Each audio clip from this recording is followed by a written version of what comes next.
Hi, I'm John. This is my show, An American Scheme, where I'm proving that Diana Ross is Michael Jackson's actual mother. So, I come across all kinds of things, and sometimes it's just a little subtle thing. So, I don't make a video about it. I'll just kind of put it away and then it never comes back up. Or a lot of times when I go to search for that video that I was like, oh yeah, I remember that one thing, and I'll have the video stored away, but then I'll go to look for it and it'll be gone, and then it's like, oh shoot, I never got to make a video out of that, So like that's why I try to make videos is about as much stuff as I can, because I don't like to lose. There's some pieces of information that are good piece of information and I lose them, or then I just never get around to it because there's just so much. But I'm going to make this video just to show you a couple little things that I found recently. Just showing you, it's like there's all kinds of weird things out there. All kinds of weird stuff. So we're going to get back to bad. This video kind of goes around bad. I'm going to get back to that, but I'm going to show you this other thing really quick. Like that's what I'm saying. I found this thing. This is a song I never knew existed. There's so many songs out there. And it's one of the things about like Michael Jackson, when you're in the music business and you're around artists, okay, he would have known so many more people in the business. He would have known the history of the music, like so much more. So his knowledge would have been vastly superior compared to like what my knowledge is, okay? So like somebody like Michael Jackson, Smokey Robinson, Berry Gordy, Diana Ross, these people that are in the industry that came up and they saw all these other artists develop, they came up around Motown, they transitioned to other record companies, and it's just like, they knew a lot of, there's so much that they know. It's one of the things about Michael Jackson that I think is so underappreciated is the actual knowledge he would have had of like the industry and like the history and stuff. I wish we would have been able to get that out of him, been able to experience more about his actual knowledge. I wish he would have been able to showcase that, which I never saw as much as what because if he would have been like a talk show host, right? Man, we would have heard like all these stories and then all these people he knows. He could have, brought up all these encounters and all this knowledge. There would have been a way for him to show that, but that never really happened and stuff. It's one of the things that I wish Michael Jackson, he could have transitioned to some kind of like a talk show host or done some other thing where he could have exposed how much knowledge he actually has about like music and history and, the arts and inside being in Hollywood and stuff like that. But it's one of those things that's not just him. It's a lot of other people that have got this knowledge and stuff. But unless you see them telling you these stories, but it's one of these things like me making this little video. It takes a long time to tell these stories, and that's what I'm saying. It's like, I know Michael Jackson could have been a great like talk show host because these stories take a time to explain. And so Michael had so many stories, he always would have had a story to tell. There just would have been so many stories. So I just came across this song. It's by a singer named Debbie Dean, and this is on the Motown label. It's a song called Don't Let 'Em Shop Around. So one of the things that they would do back in the days is somebody would make a song, like Smokey made Shop Around, and these people would make an answer to that song. They would make a rebuttal song to that song. And so this is a woman, Smokey made a song Shop Around. So this is and they did this in Motown. Smokey Robinson's one of his first songs was "Got a Job," and that was an answer song to some other person who had made a song called "Get a Job." Okay, so that even started at the very beginning of Motown, and with Smokey working with Berry Gordy. That's like the first song he does is a song called "Got a Job," and that was an answer song to a song called "Get a Job," right? So this song's on the Motown label. It's produced by Berry Gordy. At the end, they show the actual record. It says produced by Berry Gordy, so this is early Motown days. It's a woman, but the other thing about this was this woman, her name is Debbie Dean. And so when I'm talking about Billie Jean, I was trying to, I know that Billie comes from Billie Holiday and Lady Sings the Blues, but I was trying to figure out where's the Dean come from, and I leaned towards, it's the James Dean, and then it went to, there's the song called Rock On, where then it says Jimmy Dean, James Dean, Rock On. So then I'm thinking it's the the Dean from James Dean, and that's where and even in that song, there's similarities to the Billie Jean, the wording of the song and that song Rock On. But then I found that this song also was by this woman named Debbie Dean. Okay, and so there's like the Dean again, and Debbie, it's not Billy, but it's Debbie Dean, Billie Jean. It's close enough that Michael would have had this name. It's one of these things that the information is stored in your mind and in your soul. You know this information. So I'm saying that Michael would have known about this. Michael, and so he would have had this name also, would have been part of what was stored in his mind. The Debbie Dean. And this is like leading up to how he gets to the name Billie Jean. When he's forming the name Billie Jean, this is another part that leads up to the Billie Jean part of. But listen to the answer to the Shop Around, because the Shop Around song, it says, my mama told me you better shop around, and it's all about don't marry this young girl just because you become a young man now. There's still some things that you don't understand now. Keep your freedom for as long as you can now.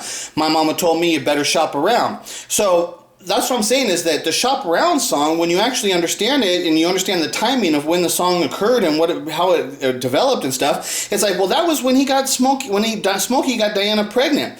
And then he made the song about shopping around, and it shows the motive to him saying, no, okay, I don't want to marry you, Diana. Let's go ahead and give the kid away because we got more things to do in our life. We're still young. Let's not get tight. And then, like, don't, just because you become a young man, it's like, don't marry that girl. Pretty girls come a dime a dozen. You got to find one who's going to give you true loving, So that's what the song is about. It's like saying he got this girl pregnant, but don't marry her. Don't just marry her just because she's the first one and you become a young man. That's like saying you got a girl pregnant just because you become a young man. It's like, yeah, now you're officially a young man. You got this girl pregnant. And that's what I'm saying. The Shop Around song explains the situation of what I'm saying about Smokey making the choice to abandon his child with Diana Ross. And that's how they abandoned Michael, and they document it with that song Shop Around. And then the song Shop Around becomes the first million-selling record for then the Tamla, which develops into Motown. And that's what I'm saying is, boy, that's when they learned that the public really was attracted to these real-life experiences and these songs. And then that's what helped Smokey develop into the great songwriter, because he was writing the songs. So listen to what the girl says here in the Don't Let Him Shop Around song, because that's what I was trying to emphasize, that the Shop Around is about him getting a girl pregnant, and then he's supposed to marry the girl. Okay, but he doesn't, because his mama told him shop around. So this girl is saying, no, don't let him shop around. Right here, she's saying, make sure you're going to marry him, So here, listen to this. Don't let him shop around.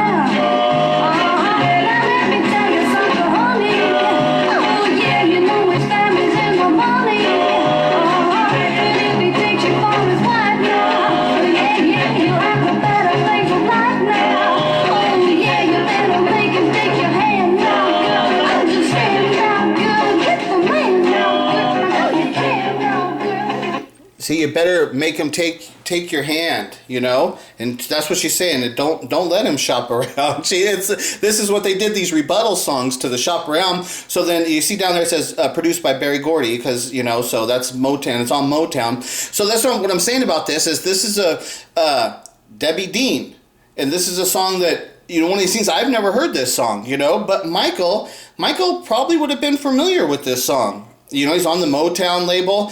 He would have known about the Shop Around song, and then somebody probably had said, yeah, they even made a rebuttal song to that by this Debbie Dean. It's one of these things that Michael probably would have known about this. This is the kind of stuff where I'm showing you that there's so much more information out there, and all of this stuff is forming the actual Michael Jackson person, and like how he gets to that Billie Jean. And like here's that Debbie Dean, and it's part of the little thing that allows, so when he hears like Jimmy Dean, James Dean, Billie Jean, and it's how he gets to that, how he gets to the forming of that Billie Jean, the name Billie Jean. It's formed with like these kind of things is what forming it. But so then I just found this. This is like, geez, I can't believe, like when I find stuff like this, it's like, man, that's what I keep saying. It's like, there's so much stuff like this that's out there that's like, I didn't even know about this and stuff, right? So this is a song by Diana Ross called I Want to Be Bad. I Want to Be Bad. And this video here says Caesar's Palace 1979. Okay, so let's listen to this. I want to be bad.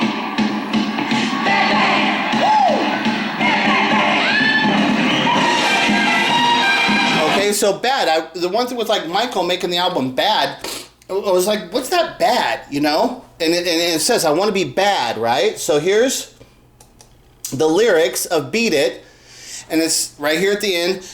Do what you can, so beat it, but you want to be bad. You want to be bad, bad, bad, bad, right? That's like right there. But you want to be bad. That's what Diana says in this here. But you want to be bad, bad, bad, bad. Is it not to ask for more? Then the answer is yes. I want to be bad. See, I want to be bad. Bad, bad. Woo! Bad, bad, bad. Ow! You hear it? How she does her little ows and whoos. She does that stuff just like what Michael does. And it's like, it's not that Michael was copying her. It was like totally natural. Because he gets it from her. I want to be bad. Right? And then so the lyrics of the bad right here. But you want to be bad. But you want to be bad. Bad, bad, bad. You know, so it's like, you can't tell me that Michael would not have known about Diana Ross singing that song when he's writing this song. So like these subtle little things that, like I said, there's always more. There's more to it. There's more to it because you've got to understand the real life experience of Michael, his real life experience, and how he develops this stuff. And he's thinking that he's talking about the experience with Diana and him being a band and all this stuff, you know? But you want to be bad. And then right there too, but you want to be bad. Yeah, he wants to be bad like his mom. But she wanted to be bad, bad, bad, bad, right? And then after that, his next, so this is on the Thriller album, and then after Thriller, bad. He wants to be bad, bad, bad, bad, right? Just like his mom Diana. It's like, these things are there. These subtleties that are hidden within Michael Jackson's artwork, and there's so much to it because you're talking about the actual development of this human being. You're talking about his real life experiences, all of these things that he experienced and the things he was exposed to that developed him to being the person he was. Now, it's incredibly difficult to find all that stuff because, like I said, he's got a long experience inside the music business where like every day he's out meeting, doing things, listening to music, being exposed. It's incredibly difficult to understand all of that stuff. But as I keep doing this stuff, when you keep finding this stuff, you keep seeing and it keeps building up a better understanding of what he was exposed to. And as I see this stuff, it's like, look at here's Diana saying bad. She wants to be bad. And then in Beat It, he wants to be bad. What does he name his next album after Thriller? Bad. And it's like, these are direct connections to Diana Ross. And then in this one, Bad, he's got the song Dirty Diana. He calls her by name. Dirty Diana, calls her out by name. These things are there. They're all over the place. I constantly finding stuff like this. But it's hard to make videos and stuff like this. It's to make them entertaining and stuff. And how do I do it? It's one of those things. So I just kind of try and put it out there and just say, look at this is something that's going on. I just try and make a video just to show you. Look at this is information. This stuff is out there. Lots of things like this are out there, you know. And it's all of these things that you got to understand that this is the culture and the environment of what Michael Jackson was around. This is how, and then when you see the development in his artwork, you can see the representation of his life experience in his artwork.